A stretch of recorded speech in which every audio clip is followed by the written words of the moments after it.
विचार सागर ग्रंथामध्ये तरंग चौथा आणि चौथ्या तरंग पाचवा आणि पाचव्या तरंगामध्ये आपण आज आनंदमय कोशास आत्मा म्हणणाऱ्यांचे मत. आतापर्यंत आपण प्राणमय कोश, त्यामध्ये मनोमय कोश, विज्ञानमय कोश आणि अन्नमय कोश अशा पद्धतीने आपण बरेच कोश त्या ठिकाणी पाहून झालो. पण आता सगळ्यात महत्त्वाचा जो कोश आहे त्या कोशाविषयी आपण या ठिकाणी आज विचार करणार आहोत. जर मुद्दा कोणाच्या लक्षात आला नाही तर परत विचारा वाटलं असतं आणि सावध होऊन ऐका वाटलं असतं थोडं. आता अन्नमय कोशास आत्मा मांडणाऱ्यांच्या मते हा आत्मा कसा सांगला, चित जडवादी पूर्वमीमांसा वार्तिककार भट्टांचे मत त्या ठिकाणी सांगतात. आता हा आत्मा कसा आहे, चित जडवादी आहे. चित जडवादी याचा शब्द अर्थ काय घ्यायचा, चित म्हणजे चैतन्य, म्हणजेच तो कसा आहे, प्रकाश रूप आहे आणि अजून कसा आहे, जड आहे. म्हणजे मग हा आत्मा कसा झाला, हा आत्मा त्या ठिकाणी चैतन्य रूप म्हणजे प्रकाशमान सुद्धा आहे आणि अप्रकाशमान रूपाने सुद्धा आहे. म्हणजे आत्मा चैतन्य रूप आहे आणि जड रूप आहे, प्रकाश रूप आहे, अप्रकाश रूप आहे, अशा दोन स्वरूपाचा आत्मा त्या ठिकाणी असतो. मग आता हा नक्की आत्मा जड मानायचा का चेतन मानायचा असा प्रश्न उपस्थित होतो का. बरं, आत्मा हा वास्तविक पाहायला गेलं तर यांच्या मते आत्मा कसा आहे, यांच्या मते आत्मा जडच आहे, आत्मा चेतन वगैरे काही नाही. मग हा आत्मा चेतन का होतो बरं, त्याचं कारण असं आहे की हा मन आणि आत्मा यांच्या संयोगाने, यांच्या संबंधाने एक ज्ञान नावाचा गुण उत्पन्न होतो आणि तो ज्ञान नावाचा गुण तो कसा आहे, चित्रूप आहे, प्रकाश रूप आहे, ऐकणे. आणि ज्यावेळेस 21 दुःखाचा ध्वंस म्हणजे मनाचा त्याच्यामध्ये ध्वंस होतं का नाही, म्हणजे त्याच्या ठिकाणी जो ज्ञान नावाचा गुण तो पण नष्ट होऊन जातो. मग आत्मा खाली कसा उरणार आहे, चेतन रूपाने उरणार आहे का जड रूपाने उरणार आहे.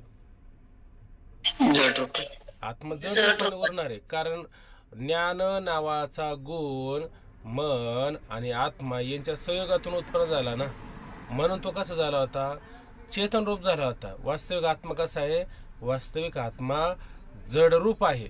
मग हा आत्मा जड रूप आहे हे कसं सिद्ध होतं बरं, ते आम्हाला तुम्ही व्यवस्थित समजून सांगा.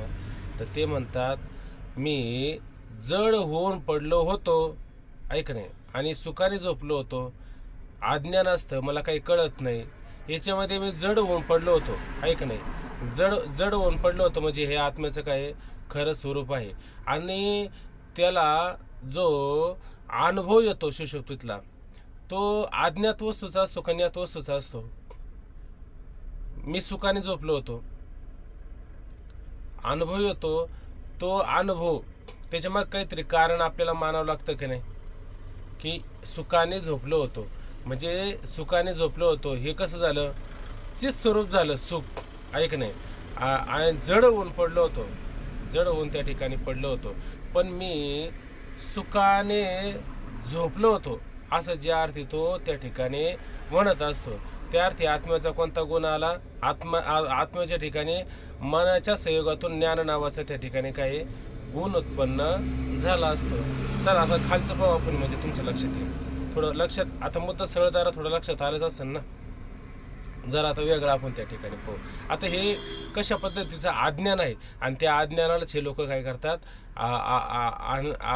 आनंद त्या ठिकाणी मानतात, आत्मा त्या ठिकाणी मानतात. म्हणजे अज्ञान नावाच्या आनंदमय कोशामध्ये हे लोक जगत असतात. ते कसे पाहतात पाहू आपण. चज्जडवादी पूर्वमीमांसा वार्तिककार भट्टांचे मत. चज्जडवादी असे म्हणतात की विद्युलतेप्रमाणे क्षणिक विज्ञान रूप बुद्धी आत्मा नाही. हे चज्जडवादी म्हणजे कोण, कुमारील भट्ट. वार्तिककार म्हणजे कोण, वार्तिक म्हणजे ज्यांनी वार्तिक तयार केलेली आहे. आणि भट्ट म्हणजे कोण, कुमारील भट्ट ऐक नाही. आणि हे कोणत्या शास्त्राला मानतात तर पूर्वमीमांसा शास्त्राला मानणारे आहे. तर ते काय म्हणतात की विज्ञानवाद्यांना ते जरा त्या ठिकाणी काय करतात, दोष देतात. विज्ञानवाद्याने आत्मा कसा मानला होता, विज्ञानवादी जे होते त्याने आत्मा कसा मानला होता, बुद्धीला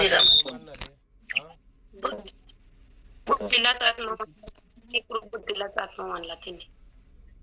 दोन बरोबर बोलले म्हणा लक्षात नाही आलं. काय म्हणले त्यांचं लक्षण कसं होतं, बुद्धीला आत्मा मानणार होते. हा, आणि ते कसे होते, क्षणिक विज्ञान रूप होते ना, क्षणिक विज्ञान रूप बुद्धीलाच आत्मा मानणार आहे. बुद्धीलाच आत्मा. आणि त्यांचा आत्मा कसा होता, विद्युले ते प्रमाणे, म्हणजे आकाशामध्ये वीज चमकते का नाही, आकाशात वीज चमकल्याच्या नंतर आपले किती व्यवहार होऊ शकतात त्या विजेच्या प्रकाशात, त्याप्रमाणे हा इतका क्षणामध्ये निमेष होऊन मात्र इतक्या क्षणामध्ये हा आत्मा काय उत्पन्न होतो, स्थिती आणि लय अशा पद्धतीचा तुमचा कसा आहे आत्मा आहे. म्हणजे तो कसा आहे, वीज चमकण्याप्रमाणे आत्मा त्या ठिकाणी आहे का नाही. म्हणून तो कसा झाला, क्षणिक विज्ञान रूप बुद्धी आत्मा नाही असं कोण म्हणतात, चज्जडवादी वार्तिककार, बरोबर ना, कुमारील भट्ट. आत्मा स्थिर रूपासून जड आणि चेतन रूप आहे. मग म्हणे आत्मा कसा आहे, आत्मा म्हणे स्थिर आहे, आत्मा न हलणारा आहे, ऐक नाही. बर, असून अजून कसा आहे, तो जड आहे आणि चेतन रूप आहे. चेतन म्हणजे प्रकाश रूप आहे. म्हणजे आत्मा मूळचा कसा आहे, यांना काय म्हणायचं, आत्म्याला जडच मानायचं आहे. पण चेतन रूप काय म्हणले, कारण आत्म्याच्या आणि मनाच्या संयोगातून ज्ञान नावाचं गुण उत्पन्न होऊन त्याचं ज्ञान होतं, म्हणून तो कसं मानला त्यांनी, चेतन रूप आहे असं मांडला.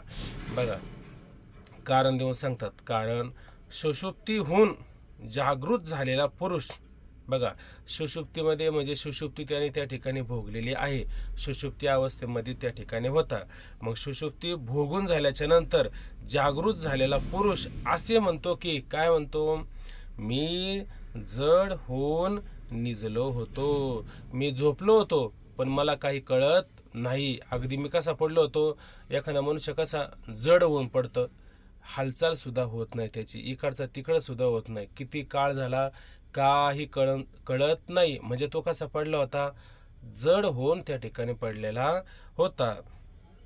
मी जड होऊन निजलो होतो म्हणून आत्मा जड आहे. आता मी शब्दाने काय आला त्याच्यात, मी शब्दाने जे बुद्धी स्फुरे अनिश्चित वस्तू मी का, म्हणजे तो मी शब्दाने कोण आहे, आत्मा. आणि हा काय म्हणला, याला प्रतीती कशाची आली, जड होऊन पडलो होतो.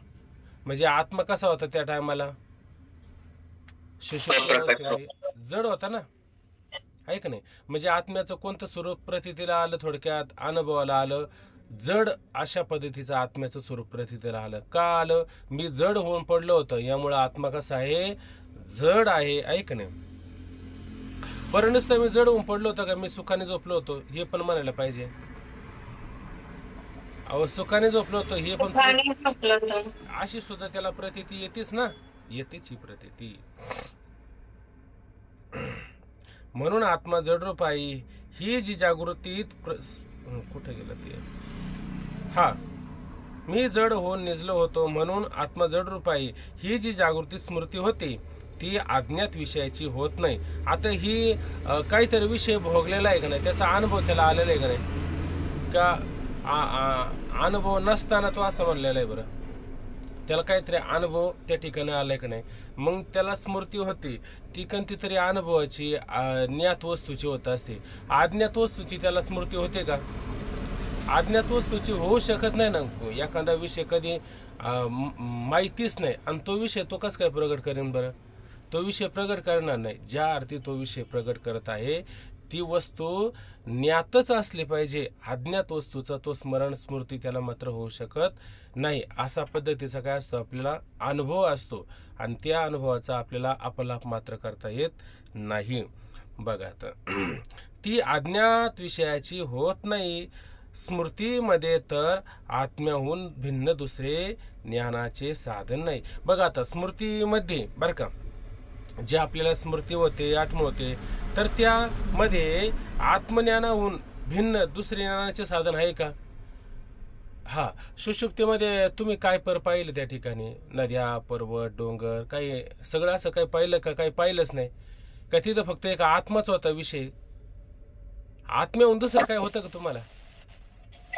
आत्म्याहून दुसरं काहीच नव्हतं. काय होतं? फक्त एक आत्मा त्या ठिकाणी मात्र होता. म्हणून सुषुप्तीमध्ये तर आत्म्याहून भिन्न, त्याच्याहून वेगळं दुसरं मात्र ज्ञानाचं साधन नाही. काय होता? फक्त आत्मा. आणि अंतःकरण कुठं होतं बरं सांगा आता? अंतःकरण कुठं होतं? अंतःकरणाची वृत्ती कुठं होती?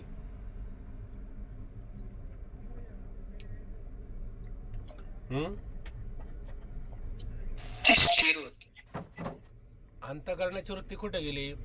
अंतःकरण कुठं गेलं? काय होतं ते? अहो, ते आपल्या स्वरूपात, आपल्या कारणामध्ये समरूप लीन झालेला. लीन झालेलं असतं का नाही? मग तिथं लीन झालेलं असतं, मग तिथं काय असतं? फक्त तिथं केवळ चैतन्य शिल्लक राहत असतं, आहे का नाही? आणि त्या चैतन्याच्या माध्यमातूनच आपल्याला आता काय आहे, अशा पद्धतीनं ज्ञान होत असतं. पण ना तिथं अंतःकरणाची वृत्ती मात्र नसते. का असते? वृत्ती मात्र नसते. मग तरी आपण जागृत झाल्याच्या नंतर मी जड होऊन पडलो होतो, आहे का नाही? काही जाणत नाही, पण सुखाने झोपलो होतो, हे तर त्याला स्मृती होती का नाही? हा अनुभव येतो का नाही?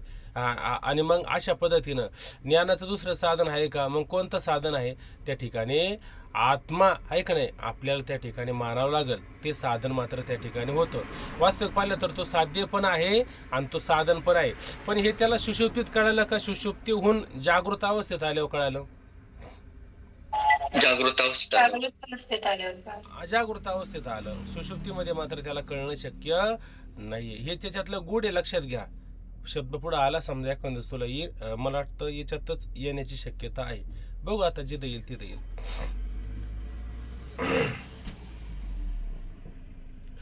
ती अज्ञात विषयाची होत नाही.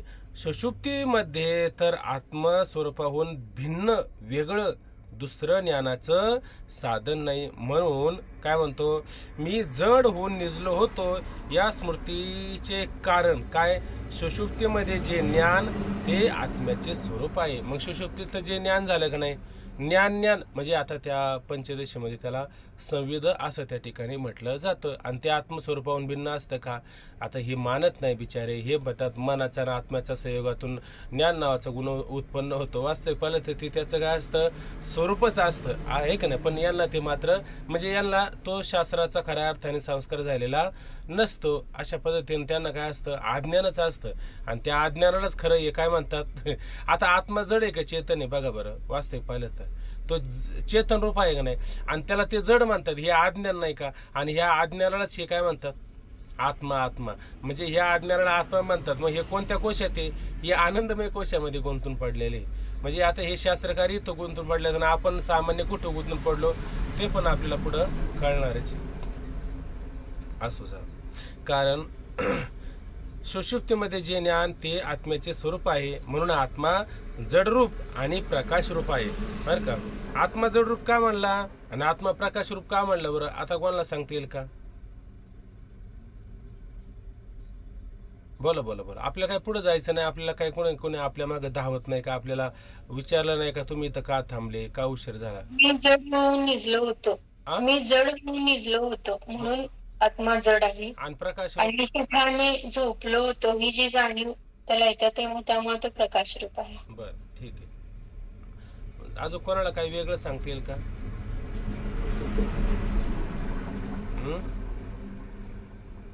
बरं, एवढं तर लक्षात आलं ना?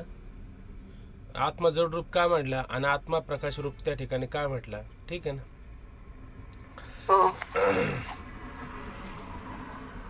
म्हणून आत्मा जडरूप आणि प्रकाशरूप आहे.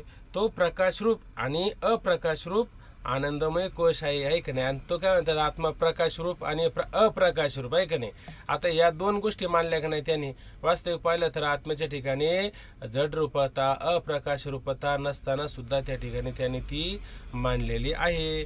म्हणून प्रकाश आणि अप्रकाशरूप आनंदमय कोश आहे. कारण सुषुप्तीमध्ये चैतन्य भासा असे जे अज्ञान त्यास आनंदमय कोश म्हणतात. बघा आता यांनी काय म्हटलं की सुषुप्तीमध्ये चैतन्य एक आलं, चैतन्य आणि चैतन्याचा काय चैतन्य आभासासहित जे अज्ञान, चैतन्याचा आभास आहे का? चैतन्याचा आभास आहे का नाही त्या ठिकाणी?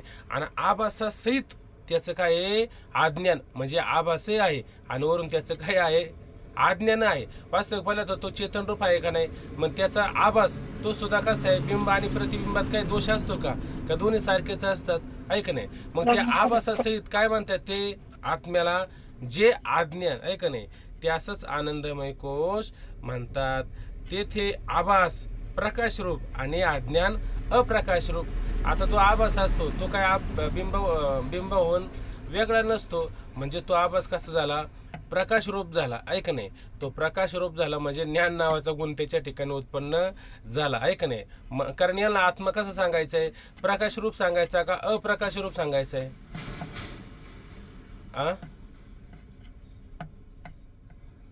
खरा आत्म्याला कसं सांगायचं आहे? अप्रकाश रूप सांगितलं म्हणजे यांचा आत्मा झाला जड. ऐक नाही, जड आत्मा झाला त्या ठिकाणी. हे यांना सिद्ध करायचे. पण ते काय म्हणतात? चित जडवादी आहे ना. आत्मचेतन आणि प्रकाश रूप अशा दोन गोष्टी मानायच्यात. म्हणून आभास त्या ठिकाणी कसं सांगितलंय? प्रकाश रूप सांगितलं नाही का? आणि त्या आभासाचं असणारं ज्ञान आहे का नाही, ते कसं आहे? अप्रकाश रूप आहे, ते अज्ञान आहे. म्हणून भट्ट मतामध्ये आनंदमय कोशासच आत्मा, आनंदमय कोशच आत्मा आहे असं त्या ठिकाणी पाहिलं. ठीक आहे, याच्यात कोणाला काय वाटतं का आमचं राहिलं काय कुठं? दोन्ही मत म्हणतात, प्रकाश रूप पण म्हणतात आणि अप्रकाश रूप पण म्हणतात. म्हणजेच त्यांचा आत्मा कसा झाला? चित जडवादी झाला. मी सुखाने मी जड होऊन पडलो होतो आणि सुखाने झोपलो होतो. ऐक नाही, त्याच्यात सुख आहे, आभास आहे आणि आभासाचं काय आहे? अज्ञान त्या ठिकाणी आहे. म्हणून त्या ठिकाणी आभास चेतन रूप आहे आणि अज्ञान जड रूप आहे, अप्रकाश रूप आहे. म्हणून यांच्या आत्मा कसा झाला? जड आणि चेतन अशा स्वरूपात झाला. आणि त्यालाच ते काय म्हणतात? त्यांचाच तो हा काय? आनंदमय कोश त्या ठिकाणी पाहायला मिळतो. म्हणजे इथं आत्म्याच्या ठिकाणी सूर्याच्या ठिकाणी काहीतरी डाग आहे असं म्हणतील का आपल्याला? म्हणताच येणार नाही, आहे का नाही? पण त्याने मानला का नाही? त्याने मानला त्या ठिकाणी तशा पद्धतीनं. पुढचं बघा आता, शून्यवादी माध्यमिक बौद्धांचे मत. झालेलाच मुद्दा आहे आपल्याला. परत आता थोडं बातम्यानुसार घ्यायचा.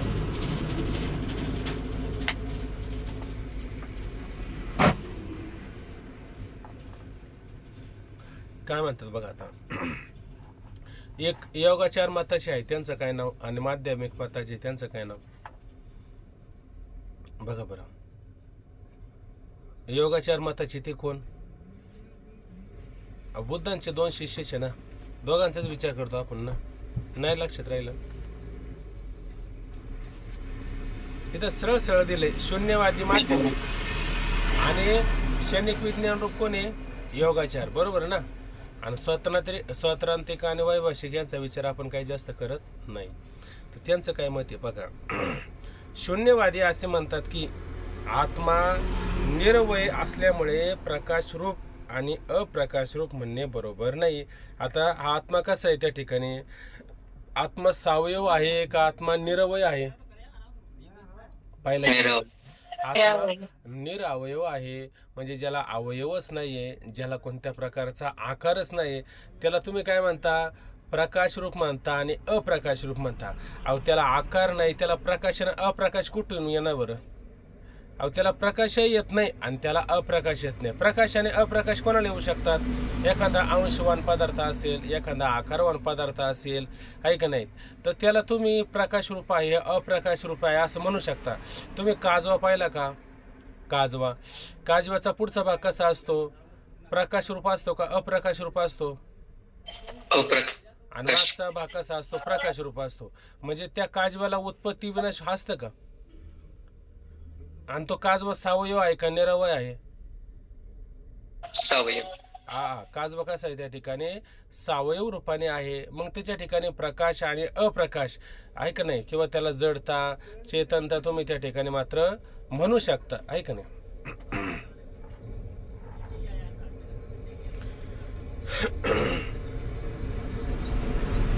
आत्मा निरावयव असल्यामुळे प्रकाश रूप आणि अप्रकाश रूप म्हणणे बरोबर नाही. काजवा सावयव आहे म्हणून त्याचे काही अवयव प्रकाश रूप आणि काही अप्रकाश रूप आहे. का जो कसा आहे सावयव आहे, म्हणून पुढचा भाग त्याचा अप्रकाश रूप असतो आणि मागचा भाग मात्र त्याचा प्रकाश रूप त्या ठिकाणी असतो. म्हणून काही अवयव प्रकाश रूप आणि काही अप्रकाश रूप आहे. निर्वय आत्म्याविषयी तसे म्हणता येणार नाही. आणि जो आत्मा निर्वय स्वरूपाचा असतो, हे लोक नेमकी इथंच बडबड करतात काय.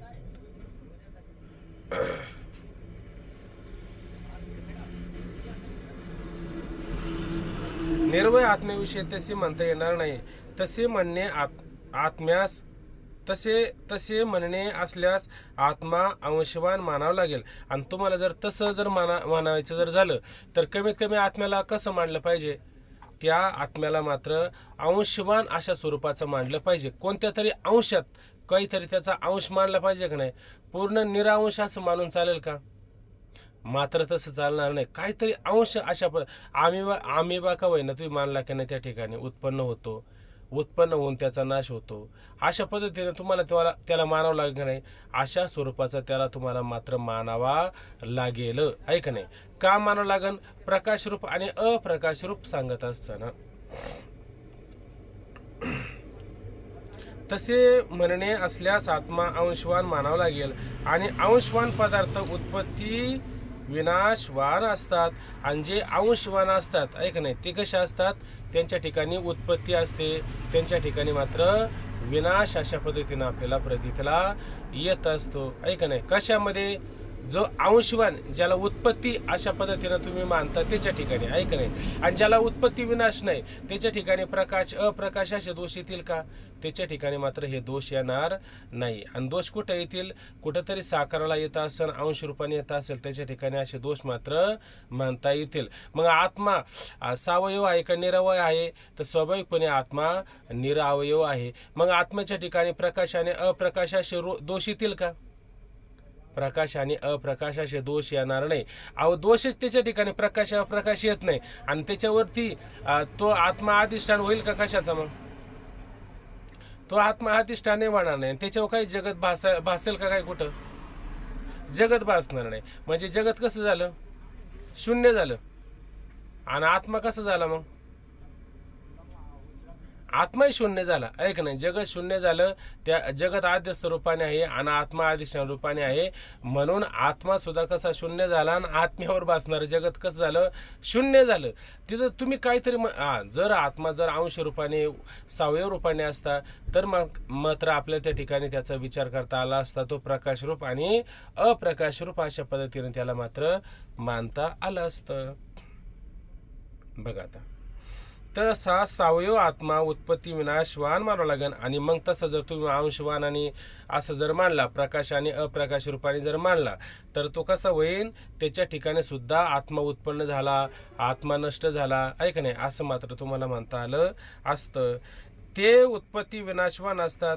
ते उत्पत्तीहून पूर्वी व नाशानंतर असत असतात. आता तो काय म्हणतो की जे अंशवान असतात त्याच्या ठिकाणी उत्पत्ती विनाश येतो का नाही? येतो. आणि जिथं उत्पत्ती विनाश येतो ते जन्मापूर्वी कसे असतात? अप्रगट. आणि मेल्यानंतर कसे असतात? अप्रगट. फक्त मधल्या स्थितीमध्ये कसे असतात? फक्त प्रगट असतात. येरमध्ये जे प्रतिभाषे ते निद्रस्थ स्वप्न देशे, तैसा आकारो हा स्वस्वरूपी नाही, तैसा आकारो हा आत्मस्वरूपी, काहीतरी पूर्ण वेबी काय माहिती. ते शयाशी जेथे जाते ते निभ्रांत आणि न होते, देखे पूर्वस्थिती येते आपल्या. नाही, याच्यातली एकही वेबी त्यांच्या ठिकाणी बसत नाही. फक्त ते काय अव्यक्तादिनी भूतानी व्यक्त मध्यानी भारता अव्यक्ता निधानान्य व तत्र का परिदेवना. म्हणजे जन्मापूर्वी अप्रगट, मरण झाल्याच्या नंतर मेल्यानंतर अप्रगट. फक्त मधल्या स्थितीमध्ये काय असतात? ते प्रगट असतात. कोण? जे अंशवान असतात, जे सावयव आकाराला येणारे जे असतात त्यांचा विचार तो त्या ठिकाणी सांगतो की ते उत्पत्तीपूर्वी आणि नाशानंतर कसे असतात? खरोखर असत रूपाने असतात, असं तो त्या ठिकाणी सांगतात. एवढेच नव्हे तर जे आधी व अंती असत असतात. बघा, एवढेच नाही, उलट काय म्हणतात? ज्यांचा आधी म्हणजे सुरुवात आणि अंत म्हणजे शेवट ते सुद्धा कसे असते? असत असते. काहीच्यामध्ये काय सत असतं? याच्यामध्ये मात्र कोणत्याही प्रकारचं सत नसतं. ते मध्येही असत असतात. अहो, जे पूर्वी असत आहे, बरं, रजोवर भासलेला सर्प आहे का नाही? पूर्वी कसा होता? दिसण्याच्या ज्यावेळेस आपल्याला प्रतीतीला आला नाही तेव्हा तो कसा होता? अहो, भरउन्हामध्ये सर्प कसा होता? रजीवरला सत होता का असत होता? असत होत. आणि असत होता. असत होता. बर. आणि आमुष्याच्या रात्री सर्प कसा होता तिथं? आमुष्याच्या रात्री सत होता? असत नव्हता. असतच होता. अंधकारात दिवसामध्ये फक्त सत रूपाने प्रतीतीला आला. आता खरं सांगा, तो सत रूपाने खरंच आहे का त्या ठिकाणी, का असतच आहे? असतच. असत. मग मध्ये जो प्रतीतीला येतो सुरुवातीला नाही आणि शेवटी नाही, तो कसा असतो? असतच मानावं लागेल ना. आणि हे कोणाचं मत मानतो? हा आपलं मत मानतोय आणि त्याचा शून्यवाद खरा करायचा प्रयत्न करतो.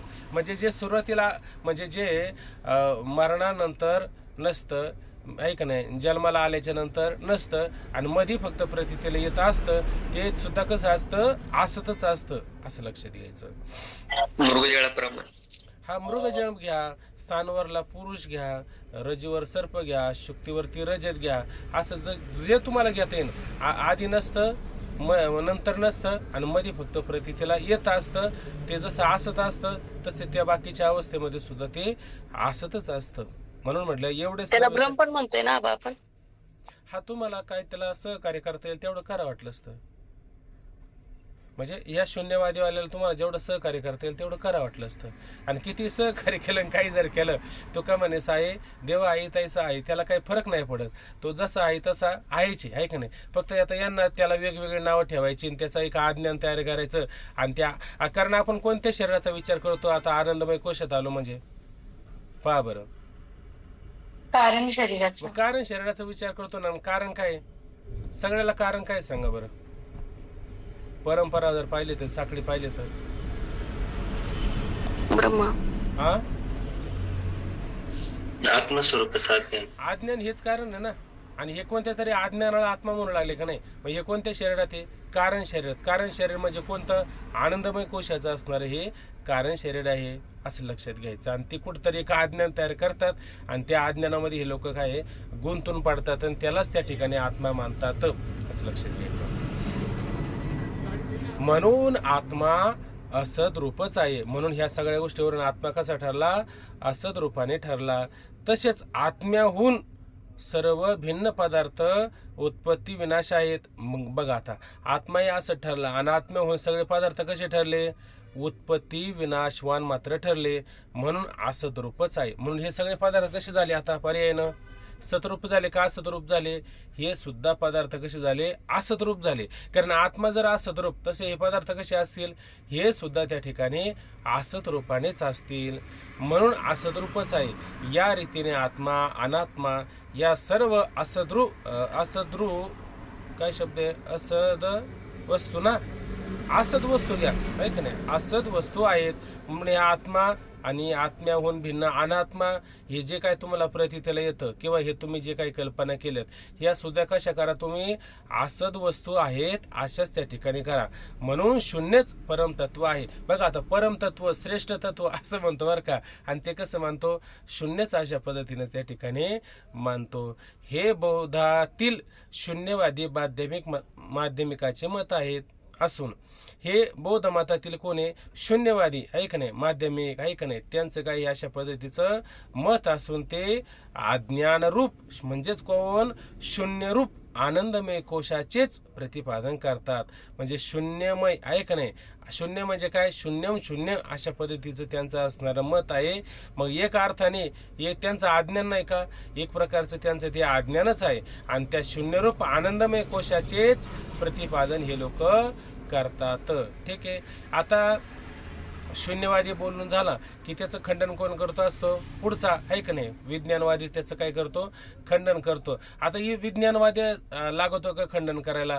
का त्याचं कोणी दुसरं पण खंडन करू शकतो? कोणी पण त्यांचं खंडन करू शकतो. त्याचं खंडन करायला काही कठीण जात नाही. परंतु आता या प्रत्येकाला भिन्न भिन्न प्रतीतीनं आलेला जो आत्मा आहे, हा का प्रतीतीला आला? तर त्याचं असणारं अज्ञान, त्यामुळं आत्मा ह्या लोकांना प्रतीतीला आला. मग ह्या प्रकाराचे तीन तुका म्हणे केले जन, तीन प्रकारचे लोक आपल्याला पाहायला मिळतात. म्हणजे आपण हे असं लक्षात घ्यायचं की जसं मृगजळ असतं का नाही जमिनीत मरुभूमीमध्ये, ते मृगजळ हरणाला कसं वाटतं, माणसाला कसं वाटतं आणि सूर्याला कसं वाटतं बरं?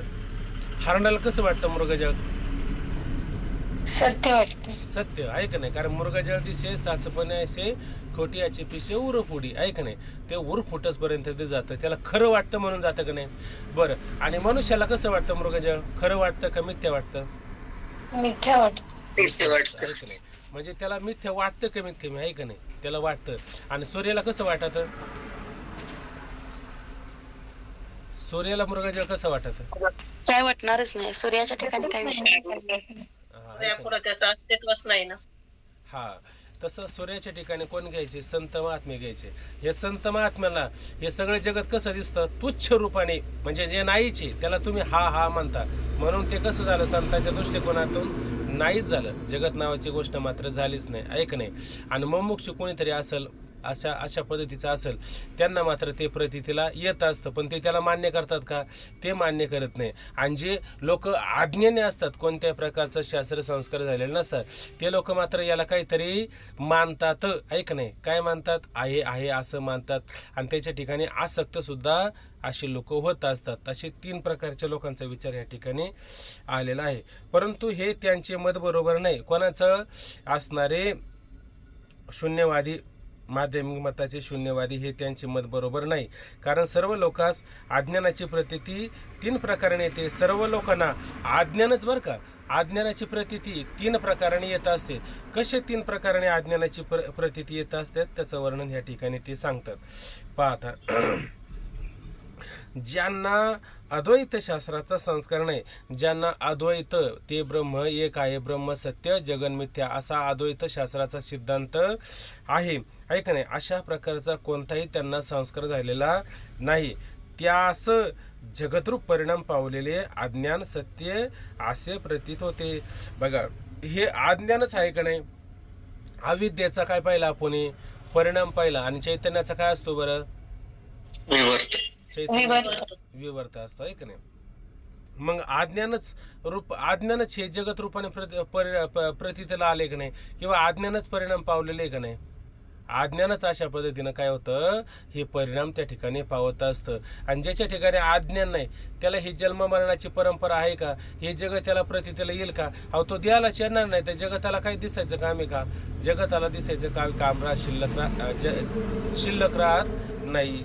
तसं ज्यांना अद्वैत शास्त्राचा संस्कार नाही, त्यांना जगत रूप, आहे का नाही, जगताचं हे रूपच आहे. आणि ते जगत अज्ञानाचं कार्य आहे का नाही? हे अज्ञानच तत्कार्य जगत, हे परिणाम झालं का नाही? म्हणजे जगत हे काय आहे? अज्ञानाचं कार्य आहे का नाही? आणि ते जगतच अशा पद्धतीनं काय आहे? विस्तारलं आहे, परिणाम रूपाने पावलेलं आहे. किंवा आपण दूध आणि हा दह्याचा काय असतो? परिणाम असतो, बरोबर ना? दूध आणि दही हा इथं परिणामात पाहिलं की नाही आपण? तसं हा दुधाचाच कसा आहे? तो त्या ठिकाणी दही परिणाम आहे. म्हणून त्यास जगद्रूप परिणाम पावलेले अज्ञानच सत्य असे प्रतीत होते. हे अज्ञानच सत्य प्रतीत झालं का नाही? आत्मा जड आहे, आत्मा चेतन आहे, आत्मा शून्य आहे, असं म्हणू लागले का नाही? हे सगळं अज्ञानच आहे का नाही? हे सगळं अज्ञानच त्यांच्या ठिकाणी आहे असं लक्षात येतं. आता जे दुसरे सांगितलेले आहेत ते कोण सांगितलेले आहेत? तर इथं मुमुक्ष लोक जे आहेत, ऐक नाही, आता कुठंतरी अभ्यासामध्ये प्रवृत्त झालेले लोक त्या ठिकाणी आहेत, त्यांचं वर्णन या ठिकाणी करतात. अद्वैत शास्त्र आणि युक्ती निपुण पंडित यांना अनिर्वचनीय अज्ञान आणि तत्कार्य जगत मिथ्या रूपाने प्रतीत होते. कोणाला प्रतीत होते? बघा, की अद्वैत शास्त्राचा आता त्यांना संस्कार झालेला आहे. म्हणजे कमीत कमी ज्ञानेश्वरी गाथा, आता ते काही नुसतं आपलं फेऱ्या घालत राहणं आहे का नाही? कमीत कमी विचारसागर, म्हणजे सगळ्या असणाऱ्या ग्रंथाला आधार आहे का नाही? अशा पद्धतीचा हा विचारसागर नावाचा ग्रंथ, कमीत कमी याचा कमीत कमी 4 शब्द कानावर जर गेले असेल तरी तो समजू शकतो का हे जग कसं आहे? सताहून विलक्षण अनिर्वचनीय मिथ्या स्वरूपाचं आहे, म्हणजे बाद होण्यास योग्य अशा स्वरूपाचं जगत आहे. अशा पद्धतीचा त्याला शास्त्र संस्कार झालेला आहे का नाही? अशा पद्धतीचा त्यांना शास्त्र संस्कार आहे.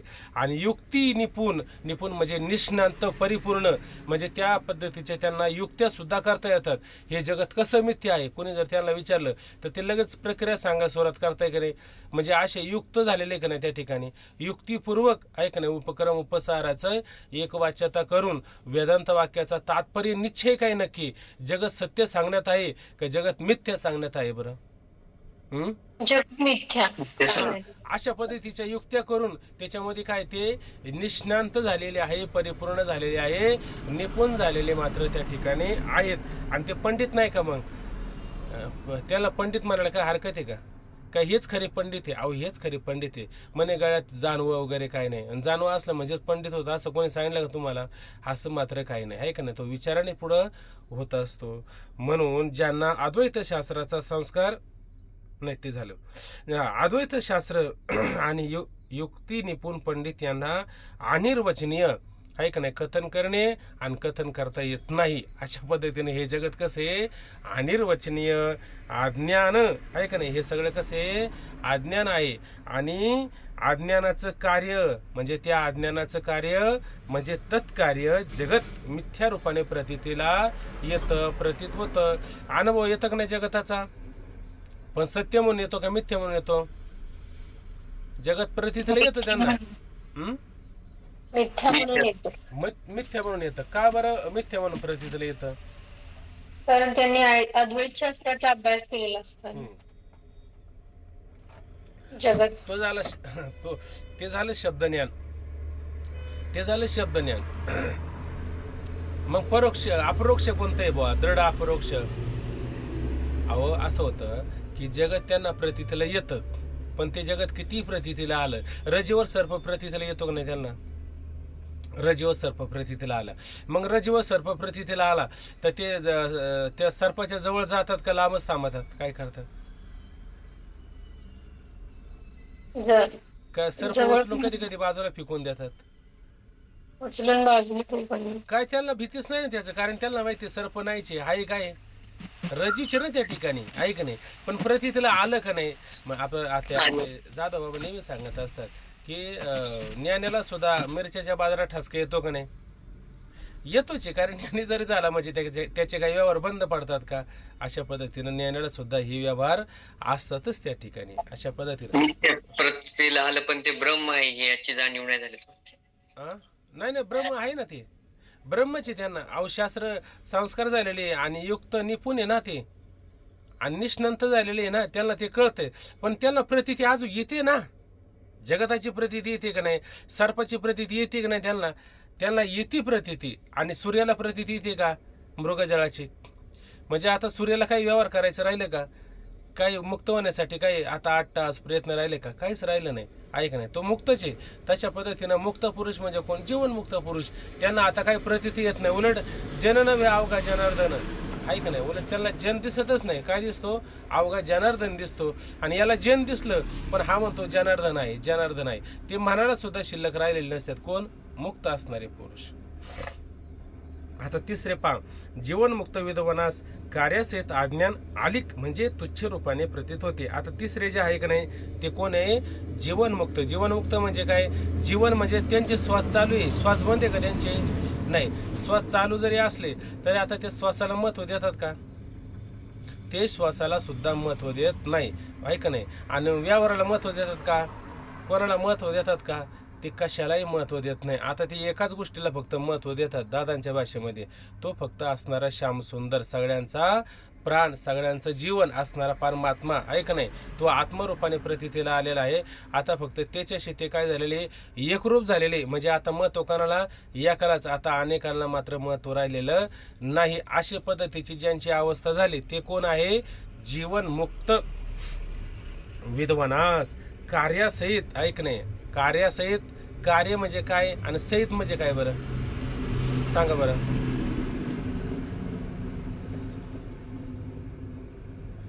कार्य सांगितलं का नाही? कार्य, कार्य कशापासून असतो? कारणापासून कार्य असतं ना, कारणापासून कार्य तयार होतं आहे का नाही. मग आता म्हणजे कार्याला महत्व देत नाही, कारणाला महत्व देत नाही, ते कशालाच महत्व देत नाही. आता कार्यसहित म्हणलं म्हणजे अज्ञान कारण, आणि अज्ञानाचं कार्य काय? जगत हा असं लक्षात घ्यायचं आहे का नाही. म्हणजे कार्यासहित जगतासहित अज्ञान आहे का नाही. अज्ञान हे काय झालं, कारण झालं आहे का नाही. म्हणजे कार्यासहित कारण असं लक्षात घ्या. आलिक म्हणजे तुच्छ रूपाने प्रतीत होते. आलिक शब्दाचा अर्थ काय आहे, ते सगळं कसं तुच्छ रूपाने मात्र प्रतीत होत असते आहे का नाही. हे बघा असं असतं की एखादी गोष्ट पूर्णपणे कळालीच आहे का नाही. आणि त्याच्यावरती बाकीचे लोक आहे ना सारखा ओ पो सारखा विचार करतात. तर तो म्हणतो काय हो ये उठलं का तेच, उठलं सगळं तेच, याच्यामध्ये नाहीच आहे ना काही, काय आहे का त्याच्यामध्ये, काहीच नाही. बघा ना ते असं असतं की ते रसवंती पाहिली का नाही तुम्ही, रसवंती, त्या रसवंतीमध्ये रस काढून झाल्याच्या नंतर उरतात काय, चुट्ट्या आहे का नाही. आणि त्याच्यात त्या माशा घोंगतात आहे का नाही. तर एखादा रस पिऊन झाल्याच्या नंतर त्या चुट्ट्यांकडे पाहिन का तरी, पाहणारच नाही का. त्याला त्या चुट्ट्या आता कशा दिसू लागल्यात, आलिक रूपाने तुच्छ रूपाने वाटू लागले. काय याच्याकडे बघा याच्यात काय राहिले. तसं तो या जगताकडे कसा पाहतो, तुच्छ रूपाने पाहतो आहे का नाही, तुच्छ रूपाने पाहत असतो. प्रतीत होते. तुच्छ, असत आणि शून्य हे तिन्ही शब्द एकाच अर्थाचे आहे. त्याला तुच्छ म्हणा, त्याला तुम्ही असत काय म्हणता, आणि त्याला तुम्ही काय सत काय म्हणता, आणि त्याला तुम्ही शून्य काय म्हणता, आणि तुम्ही काय म्हणता. अहो कशाला काय म्हणता, त्याला काही म्हणायला जागा तरी आहे का, त्याला काही म्हणता तरी येणार आहे का. अहो त्याला काही म्हणताच येणार नाही. पण तुम्ही अशा वेगवेगळी त्याला नावं देता आहे का नाही. आणि हे जीवनमुक्त पुरुषाला हे कसं वाटतं, सगळं हे तुच्छ रूपाने वाटतं ना. कशाला त्याला नाव.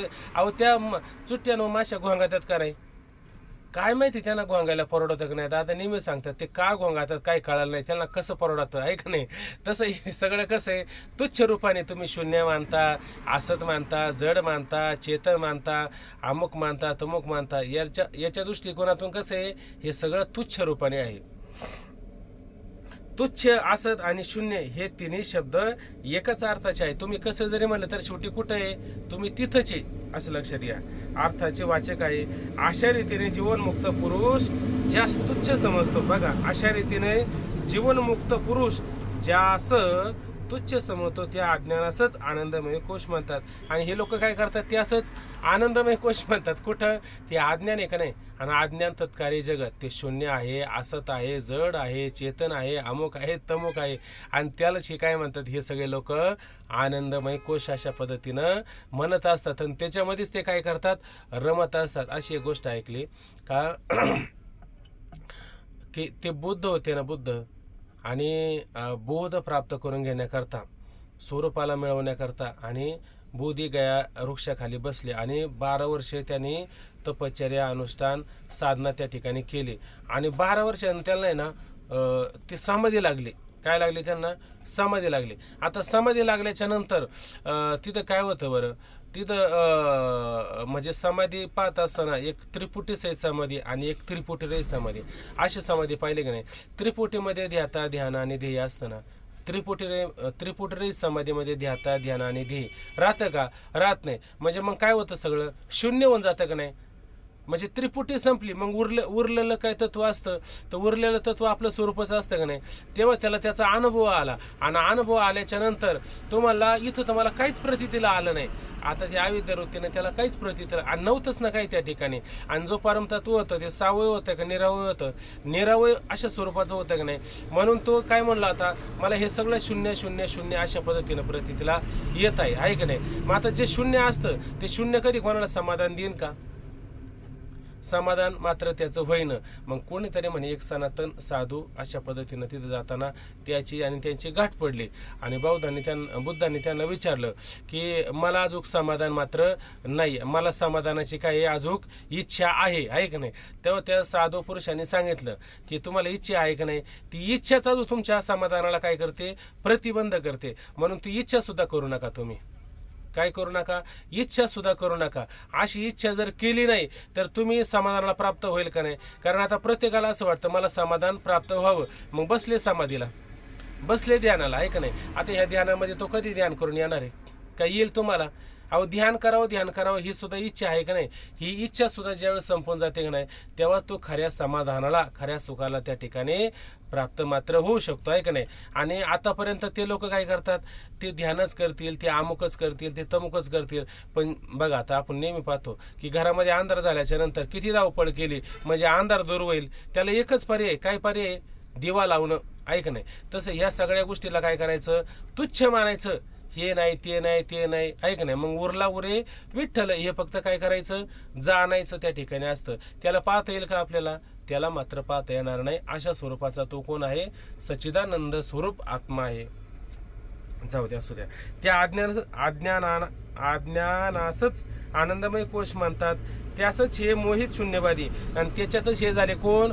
मोहित, कोण? शून्यवादी. आता शून्यवादी झाले का? बाकीचे सुद्धा त्याच्या ठिकाणी काय झालेले? मोहितच झालेले आहे. आत्मा समजतात परंतु जीवनमुक्त, ज्या बोधाने कार्यासहित अज्ञानास तुच्छ समजतो, परंतु जीवनमुक्त असणारा पुरुष काय करतो? ज्या बोधाने आत्मबोधाने. आत्मा कसा आहे तो? आत्मा कसा आहे? देखे सारा सार विचारता, भ्रांती ते पाहे असरता, आणि सार ते स्वभावता नित्य जाणे, ऐक नाही? किंवा नासतो विद्यते भाव, ना भाव विद्यते सतः, उभय रूपी दृष्टांस्तवनयो तत्वदर्शवी. या उपाधी माझी गुप्त चैतन्य असे सर्वगत, ते तत्वज्ञ संत स्वीकारिती. पुढे 2-3 ओव्या दिल्या. आणि तैसे विचारता निरासले, हे प्रपंच सहज सांडवले, मग तत्वता तत्व उरले ज्ञानी अशी. अशा पद्धतीने त्याला ते तत्व मात्र शिल्लक राहतं का नाही? ते तत्व मात्र त्या ठिकाणी शिल्लक राहतात, आणि त्या तत्वामध्ये ते काय करतात? रमून जातात, असं लक्षात घ्यायचं. पण हे तत्वाला धरून आहे का? हे तत्वाला धरूनच नाही, हे मात्र बाकीच्या गोष्टीला धरून आहे, आणि ते सगळं अज्ञान आहे, आणि अज्ञानालाच आनंदमय कोश अशा पद्धतीने ते म्हणत असतात. म्हणून ज्या बोधाने कार्यासहित अज्ञानास तुच्छ समजतो, तो बोध प्राप्त करून घेण्यास शून्यवादी परमपुरुषार्थ समजत नाहीत. त्याला मात्र परमपुरुषार्थ आहे, त्याला मात्र समजतात का? त्याला मात्र समजत नाही. आणि ज्या गोष्टी नकोय, असं आपण नेहमी पाहतो की नाही? एखाद्याला आपण चप्पल फेकून मारली, आहे का नाही? चप्पल आपण काय करतो? फेकून मारली, तर समोरचा काय म्हणतो? जणू काय मला याने चप्पलच घालाय दिली, आहे का नाही? याला फेकून मारली होती, चल हाट इथं थांबू नको, आहे का नाही? तर तो मोठ्या प्रेमाने ती चप्पल घेतो आणि पायात घालून निघून जातो. तसं हे हे जीवनमुक्त पुरुषाने हे सगळं फेकून दिलेलं आहे का नाही? याचा सगळ्याचा त्याग केलेला आहे का नाही? या सगळ्या गोष्टी टाकून दिल्या, आणि ते शून्यवादी अमुक तमुक हे काय करतात?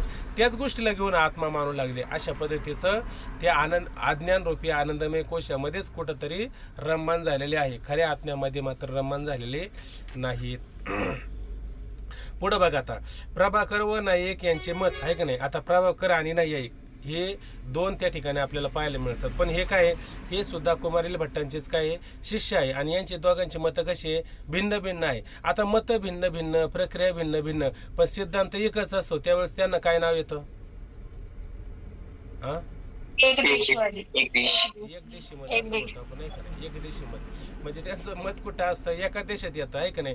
पण प्रक्रिया भिन्न भिन्न सांगायच्या. हा एका रस्त्याने गेला आणि तो एका रस्त्याने आला, पण आला तर कुठं आला? एकाच गंतव्यस्थानावरती त्या ठिकाणी आला. आता यांचं पण काय मत आहे ते पण आपण पाहू. वेळ आहे का आपल्याकडं?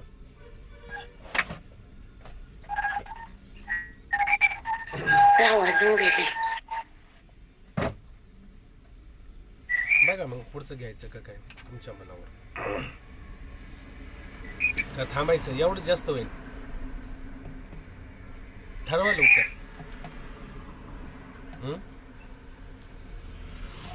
चालेल. चालेल. प्रभाकर व नाईक यांचे मत, माध्यमिकाच्या मताप्रमाणे आत्मा शून्य रूप नाही, आहे का नाही? आता माध्यमिक शून्यवादी काय म्हणतो? आत्मा शून्य रूपाने आहे, असद रूपाने आहे.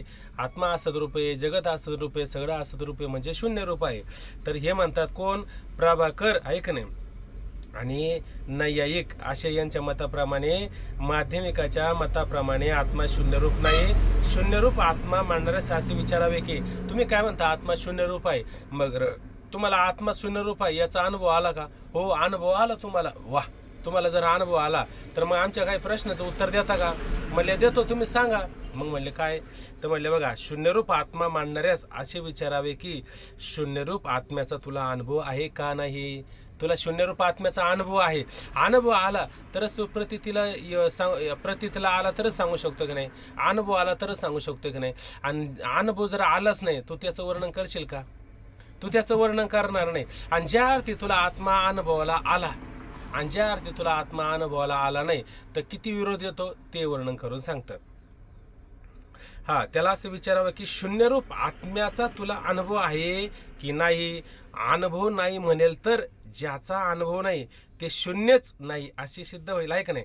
अनुभव जर म्हणन अनुभव नाही मला, आता असं जर तो म्हणल तर अनुभव नाही ते शून्यच नाही असे सिद्ध होईल. कारण शून्याचा सुद्धा अनुभव घ्यावाच लागेल का नाही. अहो शून्याचा का होईना अनुभव घेणारा कोणीतरी असला पाहिजे का नाही. बरं म्हणले मला अनुभव आहे. अरे ज्याला अनुभव येतो तो कसं काय शून्य असेल बरं. आणि शून्याचा शून्याला कधी अनुभव येईल का बरं. आत्मा जर शून्य झाला, आहे का नाही, मग तू कोण झाला? तू एक झाला का? तू पण शून्य झाला. शून्य झाला. आणि मग शून्याने शून्याला पाहिलं का? शून्य म्हणजे काहीच नाही, आहे का नाही. इकडे काही नाही तिकडे काही नाही. अहो इकडे काही नाही तिकडे काही नाही, काही नाही काही नाही काही नाही ना ओळखलं, किंवा काही नाही आणि काही नाही, या काही नाही ना त्या काही नाहीचा अनुभव घेतला की काहीच नाही. असं कसं काय होईल बरं. असं होईल का? अहो काहीतरी असायला पाहिजे का नाही. का काहीच नाही त्याचा अनुभव जड जडाला जाणत नाही तसंच शून्य शून्याला जाणत नाही. आपण जडही नाही ना तिथं. कमीत कमी जड तरी आधाराला झाला असतं, पण तो जडही म्हणत नाही. सगळं असत म्हणतो. इकडे नाही तिकडे नाही, याने नाही, मग इकडे नाही तिकडे नाही. मग तू आत्म्याला जाणलं याचा अर्थ किती गोष्टी आल्या त्याच्यामध्ये. दोन तर आल्याच का नाही. काय आत्मा शून्य रूपी हे कोण म्हटलं? तूच म्हटलं ना. आत्मा शून्य रूप आहे. मग एक शून्य आहे आणि एक तू आहे, म्हणजे याचा अर्थ दोन गोष्टी झाल्या का नाही. आणि मग शून्य तरी कायला म्हणतो, एक काहीतरी म्हण ना मग त्या ठिकाणी. बरं नको तो आत्मा मान, पण तू तर आहे का नाही कमीत कमी. मग ज्याला अनुभव येतो तो शून्य असतो का? का शून्याचा शून्याला अनुभव येत असतो? शून्याचा शून्याला कसा अनुभव येईल सांगा ना. बरं, शून्यरूप आत्म्याचा तुला अनुभव आहे की नाही. अनुभव जर नाही म्हणेल तर त्याचा अनुभव नाही ते शून्य नाहीच अशी सिद्ध होते. जर त्याचा अनुभव नसेल तर ते मात्र कसं शून्य नाहीच, आहे का नाही, असे सिद्ध होईल. अनुभव आहे म्हणेल तर ज्याला अनुभव आहे तो अनुभव घेणारा आत्मा शून्याहून निराळा आहे. आणि तो अनुभव आलेला आहे. मग अनुभव घेणारा कसा असतो आत्मा? शून्याहून निराळा असला पाहिजे का नाही. अहो काहीतरी त्याचं अस्तित्व मानावं लागेल का नाही.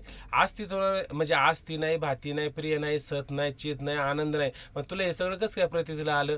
नाही मला अनुभव आला. अरे ज्याला अनुभव येतो तो शून्य कसा असेल? कोणीतरी मानावं लागेल का नाही. तो मानावं लागेल, लक्षात घ्या.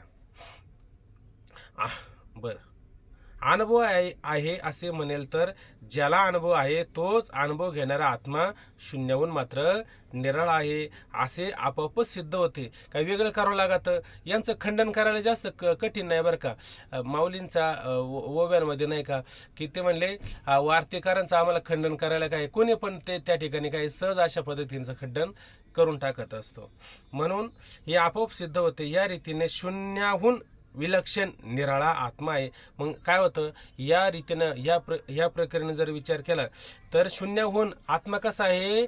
विलक्षण म्हणजे विलक्षण शब्दाचा अर्थ काय? सत नाही, असत नाही, सता सतावून विलक्षण. हे जशी मायाचं वर्णन करतो की नाही तसा आत्मा हाय म्हणता येत नाही, नाही म्हणता येत नाही. हाय म्हणता येत नाही का बरं? आणि नाही म्हणता येत नाही का बरं? तो सावयव आहे का निरवय आहे? तो आत्मा मात्र निरावय अशा स्वरूपाचा आहे. आणि नाही म्हणता येईल का तुम्हाला? अहो तुम्हाला हे सगळं धडधडीत प्रतीतले येतं का नाही? हे सगळं मात्र धडधडीत प्रतीतले येतात. आणि त्याच्या ठिकाणी कोणते दोष संभवतात का? निर्दोष आहे. स्वगत नाही, सजातीय नाही, विजातीय नाही, देश काल वस्तू आणि 5 प्रकारचे भेद हे कोणते तरी संभवतात का? अशा पद्धतीने एकही भेद संभवत नाही. एक आहे, अद्वितीय स्वरूपाचा आहे आणि विलक्षण स्वरूपाचा हा आत्मा आहे. बघा आता असे आपोआप सिद्ध होते. या रीतीने शून्याहून विलक्षण निराळा आत्मा आहे आणि मनाच्या संयोगाने आत्म्याच्या ठिकाणी ज्ञान असा एक गुण उत्पन्न होतो आणि मन आणि आत्मा बरं का. यांचा काय होतो, संबंध संयोग होतो. आणि एक दोघांच्या जसं एका लाकडावर दुसरं लाकूड घासलं समजा, काष्ट कासनं मथिजे तेथे वनी एक उपजे. म्हणजे एक काष्ट म्हणजे एक लाकूड दुसऱ्या लाकडावर घासलं की काय उत्पन्न होतं, अग्नी उत्पन्न होतं का नाही. तसं हे एक आत्मा आणि एक मन यांच्या संयोगातून काय उत्पन्न झालं, ज्ञान. ज्ञान नावाचा काय एक गुण त्या ठिकाणी उत्पन्न होत असतो. त्या ज्ञान गुणामुळेच आत्मा चैतन्य असे म्हणतात. आणि तो ज्ञान नावाचा गुण उत्पन्न झाला तेव्हा त्या आत्म्याला काय म्हणलं जातं, चैतन्य स्वरूपाचं म्हटलं जातं. काय पाहिजे काय त्या ज्ञान गुणामुळेच आत्म्या चैतन्य असे म्हणतात. वास्तविक स्वरूपाने आत्मा जड असून दुःख, इच्छा, द्वेष, प्रयत्न धर्माधी ज्ञानाप्रमाणेच. बघा बरं का, या वास्तविक स्वरूपाने आत्मा कसा आहे, जड असून. आता आत्मा जड आहे असं कोण म्हणतं बरं, हे कोणाचं मत आहे बरं, प्रभाकर आणि नाईक. प्रभाकर आणि नाईक. म्हणजे हे कुमारील भट्टाचे शिष्य आहेत का नाहीत. आणि मग गुरुताई सच्याला म्हणजे त्याचं मत मानतात की नाही गुरुचं आपल्या, हे लक्षात घ्यायचं. मला असं वाटतं बाहेर टाकलं काय मग कोणाचं टाकलं असं, जाऊ द्या तात्पुरतं कसं. वास्तविक स्वरूपाने आत्मा जड असून सुख दुःख, इच्छा, द्वेष, प्रयत्न धर्माधी ज्ञानाप्रमाणेच गुण आहेत. आणि त्याच्या ठिकाणी काय आहे, हे सारे आत्म्याच्या ठिकाणी गुण आहे. जड आहे म्हणून आनंदमय कोशच आत्मा आहे. म्हणजे जड असल्यामुळं काय झाला, तो आत्मा जड आहे आणि त्याचं मूळ स्वरूप आत्म्याचं काय आहे, जडच आहे. म्हणून तो काय झाला, आनंदमय कोश आहे का नाही. आता ते अज्ञान आहे का नाही खरं, त्यालाच त्याने आत्मा म्हटलं. म्हणून तो कोण झाला, त्यांचं अज्ञान नावाचं कारण. आणि तो कोणता कोश, आनंदमय कोश अशा स्वरूपाचा आत्मा आहे. विज्ञानमय कोशात जी बुद्धी असते तो आत्म्याचा गुण आहे. आणि याने काय सांगितलं, अहो तुम्ही बुद्धीला आत्मा म्हणताय का नाही, तर ती बुद्धी म्हणजे ज्ञान आहे का नाही, बुद्धीत ज्ञानच होतं का नाही. म्हणून बुद्धीमध्ये ज्ञान होतं.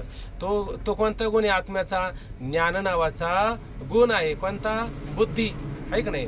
हे त्याचे म्हणण्यानेही बरोबर नाही आणि हे त्यांचे म्हणणेही बरोबर नाही. कोणाचे, वरील प्रमाणे.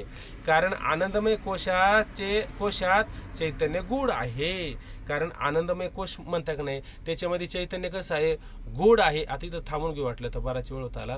गूढ आहे म्हणजे रहस्यमय आहे, न जाणण्यात येणारं आहे. पण तिथं आहे का नाही, जसं माऊली म्हणता का नाही, औषधाच्या कडवटपणी अमृताची पुरवणी, जशी अमृताची पुरवणी आहाच ना दिसे गुणी प्रगट होय. औषध कडव असतं का नाही आणि त्याच्यामध्ये आपल्याला ते औषध बरं करते का नाही, आणि त्याच्यामध्ये गोडी आहे का नाही औषधामध्ये, पण ती कळते का आपल्याला, मात्र कळत नाही. जेव्हा आपण ते औषध घेतो तेव्हा त्याचा गूढपणा कळतो का नाही, त्याचं रहस्य आपल्याला कळतं का नाही, मग त्याचं रहस्य कळतं. तसं या सुषुप्ती अवस्थेमध्ये आत्म्याचं काय एक रहस्य आहे, ते गूढ आहे. पण ह्या लोकांना ते कळतं का, या लोकाला मात्र ते कळत नाही. मी सुखाने झोपलो होतो आणि जड होऊन पडलो होतो. अहो हे सुख आत्म्याचं स्वरूप नाही का, अहो सुख आत्म्याचं स्वरूप आहे का जड आत्म्याचं स्वरूप आहे. सुख आत्म्याचं, खरं तर सुख आत्म्याचं स्वरूप आहे ना. तुम्ही जड वगैरे म्हणताय, हे जड वगैरे स्वरूप आहे का, हे मात्र हे यांना लोकांना कळत नाही. आणि कोणतं तरी एक अज्ञान त्या ठिकाणी मानून त्या अज्ञानामध्येच हे लोक पडून राहतात. म्हणजे आनंदमय कोशामध्येच हे लोक पडून राहत असतात. आता हा बाकीच वाचून घेऊ का खालपर्यंत वाटलं असतं, म्हणजे उद्याला लक्षात राहील. एक पॅरेग्राफ तेवढं. ते विवेकहीनास प्रतीत होत नाही. आणि विवेकहीन असणारे लोक त्यांना प्रतीत होतं का, अनुभव येतं का, येत नाही.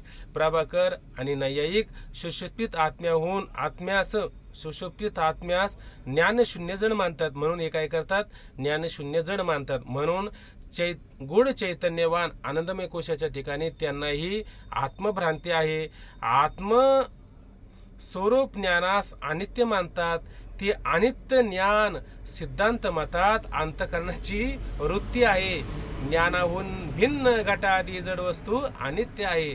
तसा ज्ञानशून्य आत्माही जड मानला तर अनित्य होईल. आणि आत्मा जर अनित्य मानला तर मोक्ष साधने काय होतील, निष्फळ होतील. याचा विचार आपण आता उद्याला बारकाईने करू. आता या ठिकाणी आपण थांबून घेऊ. ओम पूर्णमदः पूर्णमिदं पूर्णात् पूर्णमुदच्यते पूर्णस्य पूर्णमादाय पूर्णमेवावशिष्यते.